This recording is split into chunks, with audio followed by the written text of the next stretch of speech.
Welcome to my mini vlog for today's video. Ako nga magising ng 5 niya yan. Madaling araw pa lang gising na siya. Hanggang umaga na yan siya tayo. At yan nga, hinaharot-harot nga natin yun si baby Alice. Talaga nagpapakit pa yan siya dyan. Ay, ang sarap niyang hadyang ikis ng ikis. Kasi ang lambot at ang bango niya. At nung nag-alas 7 na nga, lumabas na nga kami mag-iina, para magpaaraw nga kami. At tulala pa nga dyan si ate mo, Cruella.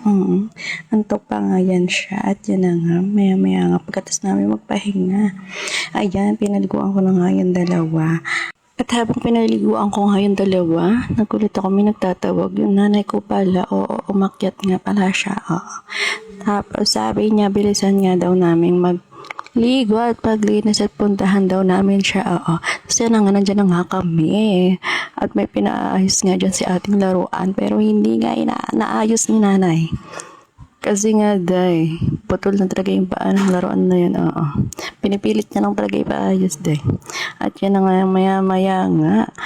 Ay nakatulog nga sila ang tatlo.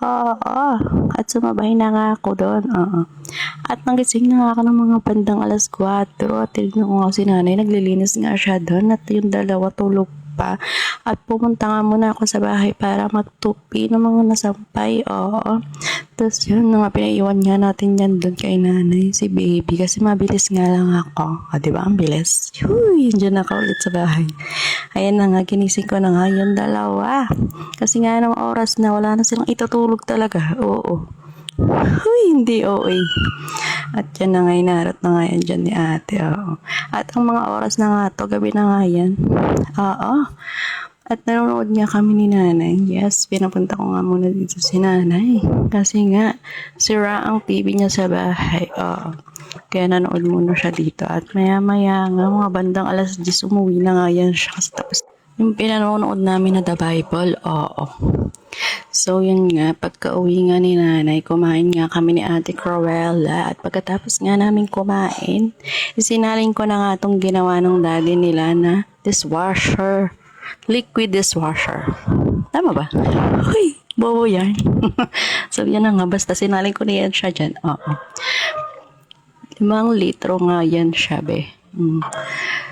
At ang mura nga lang yan, mga be. 67 nga lang yan, be. Meron ka ng 5 litrong dishwasher liquid. Mabango na, mabula pa. Talagang nakakatanggal yan siya ng lansa-lansa. Be. Nabubulol yan siya. Sorry na.